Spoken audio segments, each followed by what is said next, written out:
Oh, I did a thing.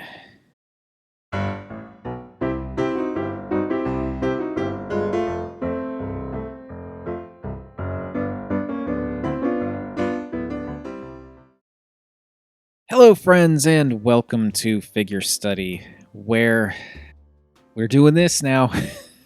Oh boy, we are doing this. We are taking a look at Fans Toys Roadking, their version of a masterpiece Motormaster. In the event that anyone watching this video is not familiar with this channel, because I feel like since this guy is the big new thing, that might actually happen.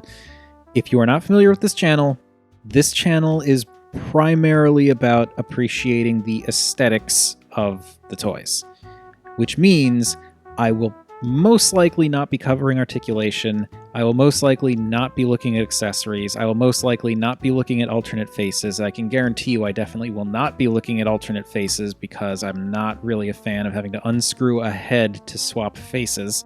So if you are hoping to find a video that shows like a ton of size comparisons, goes really in depth with the transformation, goes into the accessories and the packaging and articulation, all that good stuff, this is not the channel for you. You'll probably not enjoy what you're going to see here because I'm primarily going to be talking about aesthetics. If you are looking for a very in-depth video on Fans Toys Roadking, or really any toys at all, I would highly recommend Emgo. I'm going to include a link to his Roadking video up there. He did a very in-depth video that looked at all the different stuff, showed off the transformation really well. His video is actually what convinced me to get this guy. If you are familiar with this channel or just don't care, then hi, welcome. Ever since I got back, yes, there's going to be a story, I'm sorry. Ever since I got back into collecting Transformers, which was at this point probably around 4 or 5 years ago, I have been wanting a nice standalone Motormaster. I don't know, I can't explain it. I've just really been wanting a standalone Motormaster. I couldn't find Unite Warrior's Motormaster separately anywhere. Plus, he only turned into a cab rather than the full truck. Wasn't really a fan of the, was it Fans Project? I think it was Fans Project that did Diesel, I think his name was.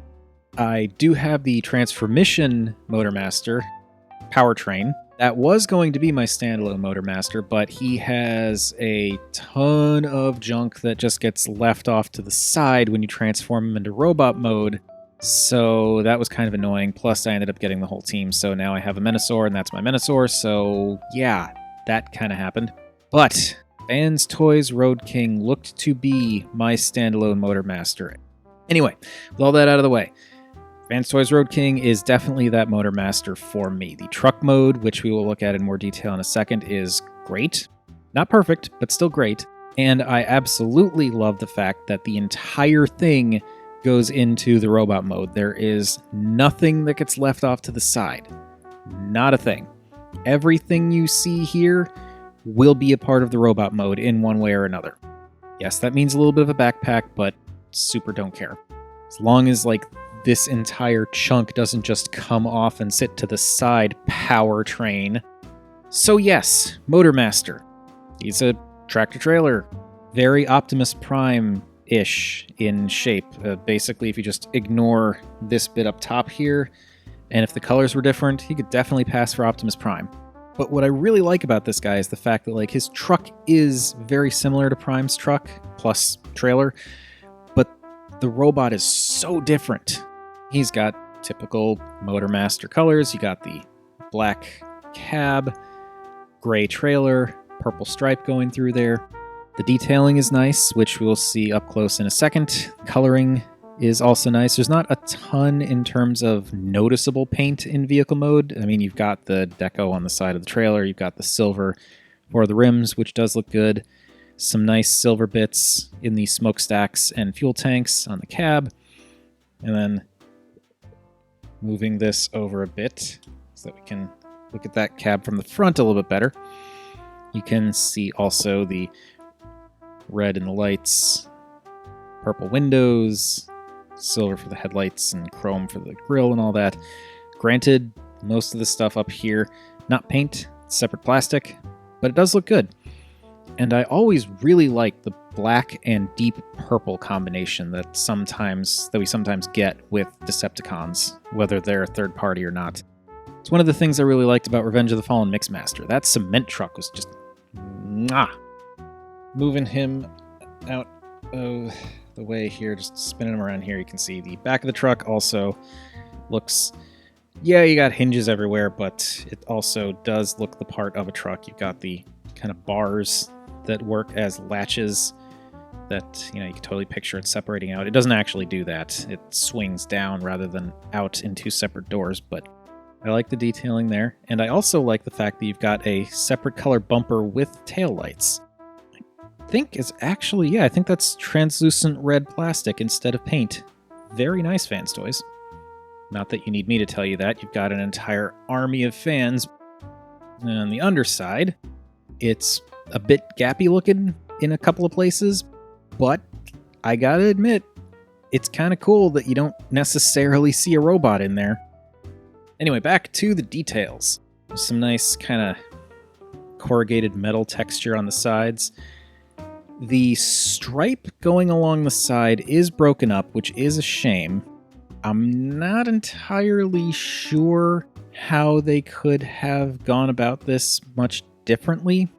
This, I suppose, maybe could have been painted. I'm trying to remember how this all accordions around to make the robot mode, because there's a lot of panel folding. It does suck that it's broken up. Maybe repro labels will fix that. I don't know. It's not a deal breaker for me. It would be nice if it was at least a little more continuous. These gaps here I thought would bother me because it kind of makes it look like this needs to shift up or down. But then if you look at it from in terms of the purple line, it actually lines up pretty nicely there. So it's kind of 6 of one, half dozen of the other, I guess. And looking at the top, it's kind of typical truck trailer stuff from the top, I guess. And also panels, lots and lots of panels. And this little bit up here could, I think, pass as like some kind of air conditioner / refrigeration unit. And I appreciate the fact that they even close up the trailer from this side. So unless you're looking at it from the bottom, it is a solid looking box. A panely solid looking box, but it is a solid box all the way around. Similarly, the back of the cab is actually going to bend this down because it can do that. The back of the cab is also closed off, so you don't have like an opening back there, which in the grand scheme of things is not super necessary, but I can appreciate the fact that they did it. And the cab itself also has lots of nice molding, like the vents at the top, all these rivets and bars, and the doors, slightly metallic side mirrors, and the slightly metallic horns. I still love the red lights pop so nicely on the dark blackish plastic here, and those purple windows are just wonderful. Chrome, I'm not as big into chrome as some people are, but it works for what it is. And you got the headlights, of course, more rivets, more detailing. It's just nicely done. The windshield wipers kind of blend in, but I don't know how common it is for the windshield wipers to be painted like silver or something like that. So I feel like in the grand scheme of things, not a huge problem. What might be a huge problem is figuring out how to do size comparisons with this guy. So I'm just going to put him as far back as I can and bring that up just a little bit more so we can take a look at him with a couple of these size comparison staples. There he is with a Siege Deluxe. It has been a little while since I've had a MP10 Prime with trailer in the apartment, but this seems to be about that. It might be a little bigger, might be a little smaller. I don't have the direct comparison to make, but this seems pretty dang close. And here he is giving a piggyback ride to the Duck Tank. And if you're not sure what that's about, well, you can check out the video up there. It's kind of turned into a running gag. Okay. With that out of the way, I'm going to transform this on camera. This is going to be an adventure. I want to say up front, I don't dislike the transformation. I think it's actually really clever how a lot of things work. It's just this guy is big and kind of like Make Toys Cupola in the sense that you've got a pretty solidly held together vehicle mode that explodes out into floppy parts and then recombines and, solidly connects back together to make a sturdy robot mode. It's just That's a lot of truck to be flopping around, so I'm gonna do the best I can to keep everything on screen. Okay, let's do this.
Okay.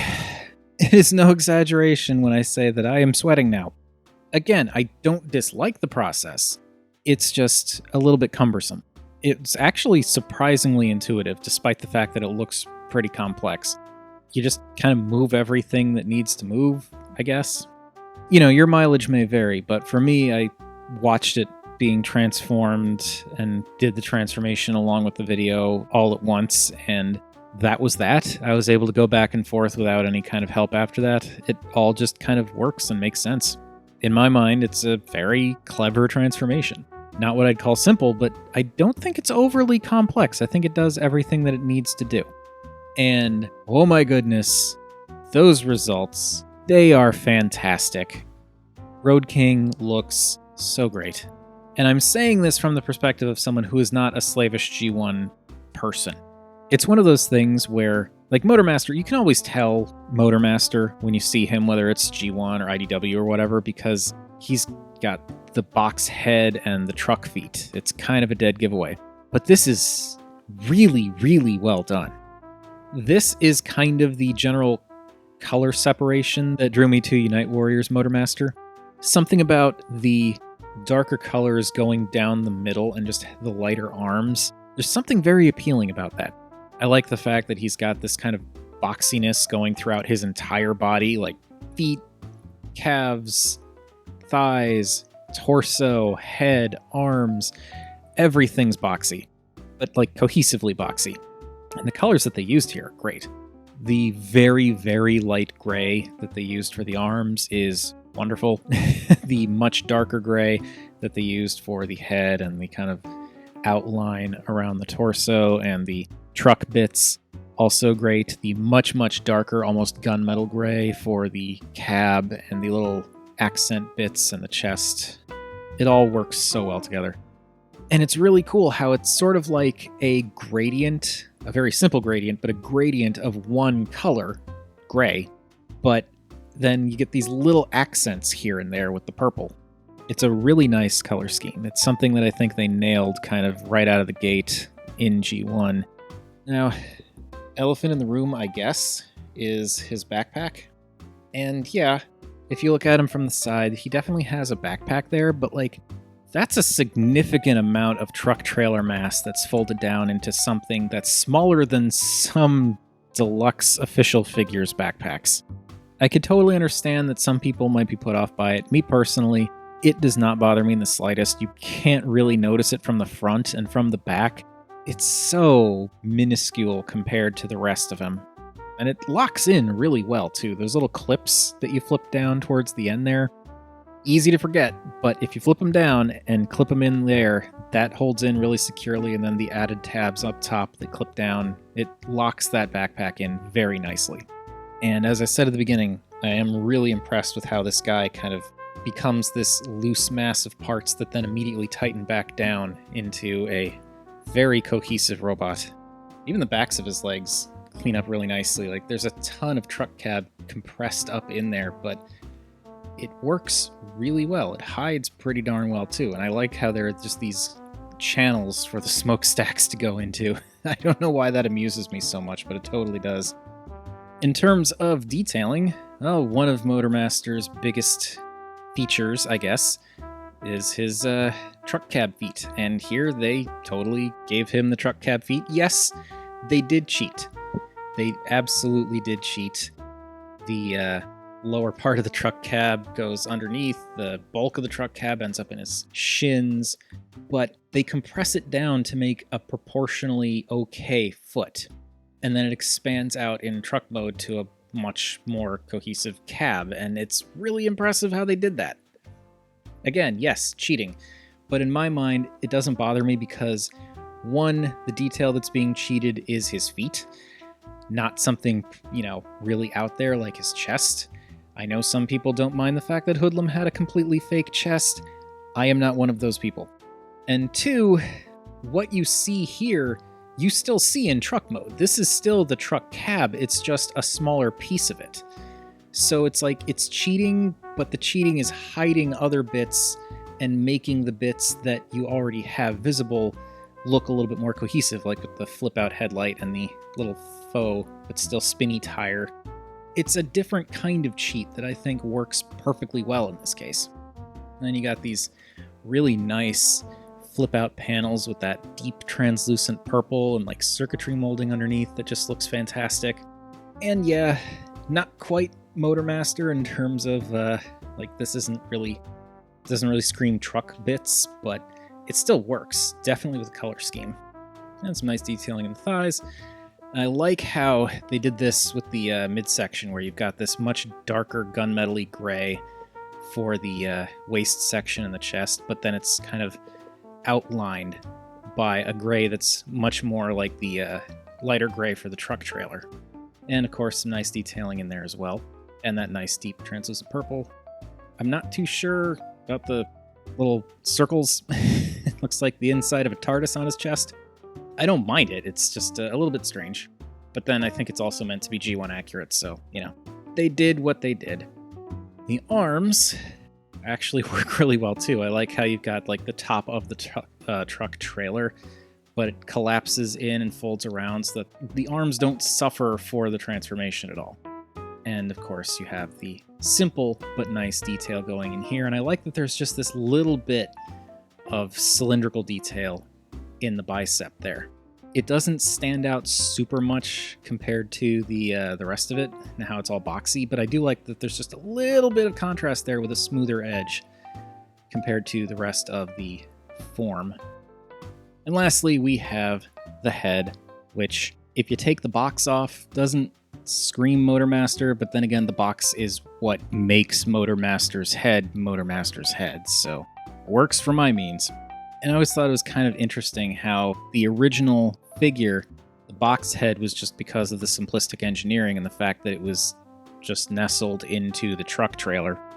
And in subsequent releases, it became so much of a part of his visual identity that his head just always has a box around it. And it works. It's so distinct.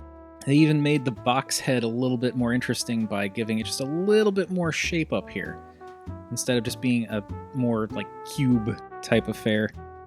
There's just a little bit of molded detail on the sides, again, to keep it from getting too boring, and some detailing on the back that almost kind of looks like a trailer vent or truck vent, which I'm totally here for. The face is fine, you know, it's very, very human, but metallic-y purple with those darker metallic-y purple eyes. The sculpt was fine. There's nothing particularly distinct about the sculpt of the face, but having it nestled in that box totally makes it. The colors are nice, though. It's a nice, almost pinkish metallic purple that contrasts well with the much darker purple of the eyes. And this is an issue that I've had with some figures that I've recently covered, where the eyes just don't stand out, whether it's due to contrast or a lack of contrast, or the fact that it's meant to be light piping that just doesn't function well. So I always appreciate it when there's a figure that has eyes that you can actually see without needing to get up close or shine light on it. So with that done, let's get Roadking back here for size comparisons. It's also worth noting that he's got some heft to him. A lot of the mechanisms in those legs that make up the cab, there's a fair bit of metal in there. So he's got some weight, he's got some balance, and he's got some height on him. My goodness, this is almost Tobot big. Seeing him here with a Siege Deluxe, it's slightly taller than his knee, just around there. Then here he is with Duck Tank. And you know, even though I didn't do any other alt mode comparisons, I do feel like it's important to do some robot mode comparisons. So I'm just going to grab some other Masterpiece and Masterpiece alikes that I have nearby so you can kind of see how they all match up. Here he is with a couple of Masterpiece Carbot analogs. Well, one official Masterpiece Carbot and one unofficial. Here he is with a couple of other Masterpiece-ish figures, I think. I don't know. I'm sure there are plenty of people who disagree with me on that, but here he is with Toy World Space Racer and Ocular Max's Azalea. Here he is with Masterpiece Soundwave, and by extension, almost MP10. I know MP10's a little bit taller than Masterpiece Soundwave, but it's in the same ballpark, so I think you can get a pretty decent idea. Here he is with Cloud9's Quake Blast, with a tiny bit of custom work done to the face. Here he is with the behemoth that is DX9's Gewalt, and he actually is a head taller than Gewalt, so dang.